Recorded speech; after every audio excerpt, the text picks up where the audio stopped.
सो इस लेक्चर में हम समझेंगे कि स्पार्क जो होता है वो दूसरे फ्रेमवर्क से डिफरेंट कैसे होता है।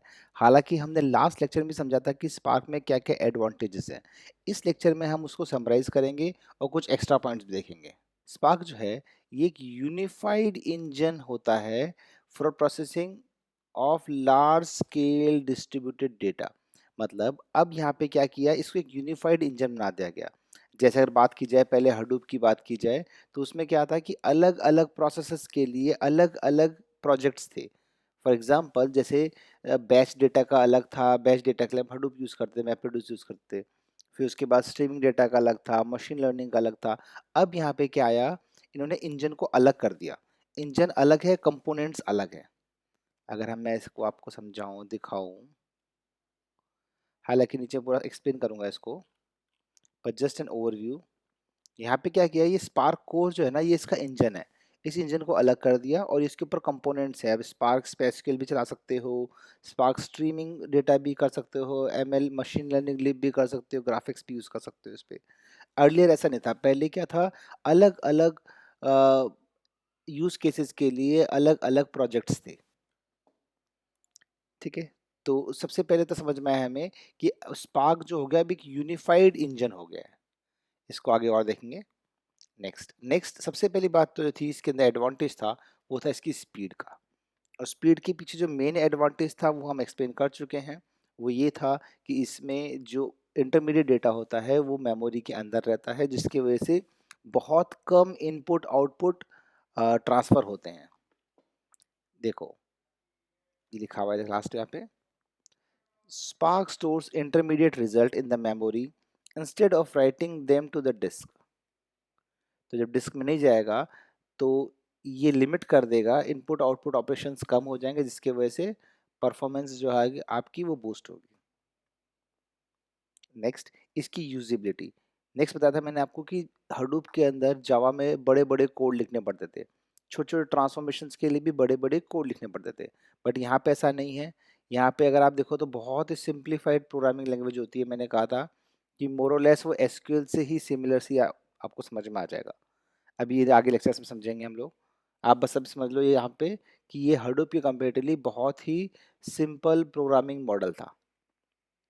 Next modularity. जैसे मैंने समझाया आपको कि स्पार्क के हडूप के अंदर क्या था, अलग अलग यूज केस के अकॉर्डिंग अलग अलग इंजन्स थे, अलग अलग प्रोजेक्ट्स थे। तो यहाँ पे चाहे बैच डेटा हो चाहे स्ट्रीमिंग डेटा हो, कुछ भी हो, सब एक के अंडर ही हो जाता है। इसलिए इसको यूनिफाइड इंजन कहा जाता है, unified B data processing engine. This is what Spark exactly is, है ना। बैच डेटा क्या होता है कि जब डेटा एक एक लॉट्स में आए। स्ट्रीमिंग डेटा क्या होता है, जब डेटा लगातार कंटिन्यूस फॉर्म में आए। नेक्स्ट नेक्स्ट है इसका एक्सटेंसिबिलिटी। ये भी इसका एक मेजर रीजन था कि लोग जल्दी जल्दी स्पार्क पे मूव हुए। एक्सटेंसिबिलिटी ये होता है कि अब क्या हो चुका था, पहले क्या था, मैप प्रोड्यूस और एच जो था वो क्या था, दोनों कपल्ड थे, जिसके वजह से हम डेटा उठाते थे एच से और उस पर प्रोसेस करते थे। अब इन्होंने क्या किया, इंजन को अलग कर दिया है। इंजन अलग कर दिया और डेटा स्टोरेज अलग हो चुका है।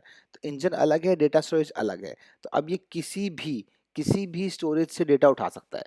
अब वो डेटा चाहे S3 में पड़ा हो, देखो यहाँ लिखा हुआ है, चाहे HDFS में हो, हाइव, कैसेंड्रा, मोंगोडीबी, या आपका AWS में या किसी भी क्लाउड में पड़ा हो, सब हर जगह से डेटा एक्सेस करेगा और उसको कंप्यूटेशन करके वापस उसको प्रोवाइड कर देगा। ये जो है स्पार्क की मेजरली बस इंजन है। वो भी कौन सा है, यूनिफाइड इंजन है for data processing for large scale data, है ना। देखो यहाँ लिखा हुआ है unlike Hadoop spark decoupled storage and computation, दोनों को डीकपल कर दिया गया। और इसका जो मेन जो फोकस था वो था parallel computation engine rather than on storage. It can read from variety of data resources like HDFS, Hive, Cassandra, MongoDB, MySQL etcetera. ठीक है, नेक्स्ट। ये जो मैंने ऊपर बताया इसको, इसी को ढंग से नीचे एक्सप्लेन कर रखा है ना। ये जो मैं डेटा उठा रहा हूँ, ये जो एक बहुत ही रिलायबल सोर्स है, वहाँ से हम सब चीज़ें पढ़ रहे हैं ये। इसमें अगर आप सारे इसके सारे पॉइंट्स अगर समझ लेते हो तो इसका मतलब आपका सारा जो बेसिक है वो क्लियर हो गया, सब एक ही जगह सारा बेसिक्स लिखा हुआ है यहाँ पे।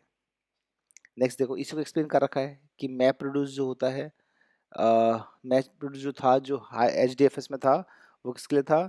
वो लार्ज स्केल बैच प्रोसेसिंग के लिए था।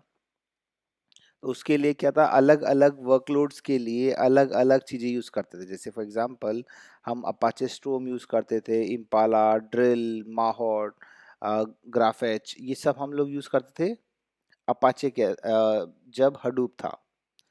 तो इनको अलग अलग चीज़ों को सीखने के लिए अलग अलग इंजीनियर्स को अलग अलग लर्निंग कर्व्स थे, उसके अंदर कॉम्प्लेक्सिटी थी, उसके अंदर काफ़ी टफ था, काफ़ी डेवलपर्स का टाइम ज़्यादा था उसको सीखने के लिए। अब क्या हुआ, इन सब चैलेंजेस को रिमूव करने के लिए आया स्पार्क।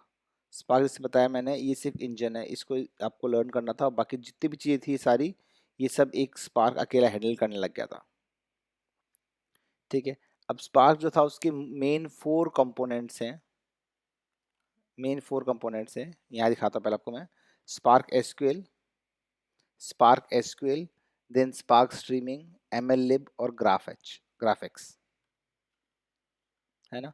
यहाँ पे हल्का सा मैं इसका ओवरव्यू दूंगा कि मेन कंपोनेंट्स क्या हैं ये सारे। तो अगर बात करें हम लोग स्पार्क एसक्यूएल की, तो spark SQL basically structure data जो हुआ उसको रीड करेगा और उस पर ट्रांसफॉर्मेशंस लगाता है। जैसे फॉर एग्जांपल, चाहे डेटा वो आपका RDBMS में स्टोर है, RDBMS टेबल है, या CSV, जेसन, पार्के, एवरा और कोई दूसरा फाइल फॉर्मेट है, इन सबको प्रोसेस करता है। ये आता है स्पार्क एसक्यूएल के अंदर। नेक्स्ट आता है machine learning library, MLlib। Library contain the most commonly used machine learning algorithm, मतलब मशीन लर्निंग वाले वर्कलोड भी इसमें प्रोसेस होते हैं। नेक्स्ट स्ट्रीमिंग डेटा जो होता है, चाहे वो अलग अलग सोर्सेज से आए, काफका, काइनेसिस, HDFS से आ रहा है, या फिर किसी और क्लाउड स्टोरेज से आ रहा है, उसको भी आप प्रोसेस कर सकते हो। कैसे प्रोसेस करता है स्पार्क जो है, ये एक स्टैटिक, ऐसे मान लो कि एक स्टैटिक टेबल के अंदर एक एक करके आपके रोज ऐड करते आ रहा है और आपको एज ए वो स्टैटिक टेबल ही लग रही है। देखो क्या लिखा हुआ है, spark views streaming data as a new row of data being appended to an ever growing table that can be queried by developers like a static table, है ना। मतलब आपके लिए तो स्टैटिक टेबल ही है, उसके हिसाब से आप उसको यूज कर सकते हो। तो ये भी हो सकता है। ग्राफ एक्स जो होता है, that allows for manipulation graphs such as social media network topology graphs। यहाँ पे इस कोर्स के अंदर हम मेजरली देखेंगे, वो देखेंगे हम स्पार्क एसक्यूएल पे हम कैसे काम करते हैं, बिग डेटा को हम कैसे प्रोसेस करते हैं। क्लियर? सिंपली आपके पास आप जो कोड लिखते हो वो किसी भी लैंग्वेज में हो सकता है। स्काला भी लिखते हो आप, स्काला, जावा, स्काला, पाइथन, आर, देखो नीचे लिखा हुआ भी है कि generally a developer writes a code in Java, R, Scala, SQL लिखते हैं, पाइथन लिखते हैं। बट क्या होता है, जो भी जिस भी के अंदर भी आप ट्रांसमिशन लिख रहे हो, वो पहले कन्वर्ट होता है फिर से जावा बाइट कोड के अंदर, और आपका जो क्लस्टर होता है उसमें एग्जीक्यूटर्स बताऊंगा ये क्या होता है, जहाँ पे चीज़ें रन होती हैं वो पहले वो JVM पे ही रन होती हैं। क्लियर? फिर से बता रहा हूँ, आप अलग अलग लैंग्वेज में, किसी भी लैंग्वेज में कोड लिखते हो, वो जावा बाइट कोड में ही कन्वर्ट करेगा और फाइनली उसको क्या करेगा, JVM के अक्रॉस उसको एग्जीक्यूट करेगा। यहाँ भी लिखा हुआ सिंपल, जावा के स्काला, पाइथन, आर में ये से कंपोनेंट्स आर मैंने बताया आपको। अब देखो इसमें क्या दिखा है, मेन जो इंपॉर्टेंट चीज़ है वो यह समझने की है कि स्पार्क कोर जो है ये क्या है, इसका इंजन है। इंजन इसको अलग कर दिया गया है आपके कोर कंपोनेंट से, और ये है स्टोरेज से। तो स्टोरेज नीचे डिफरेंट है, कहीं से भी स्टोरेज ले सकता है, डाल सकता है यहाँ पे, और इंजन अलग है, उस पे कंपोनेंट्स अलग है।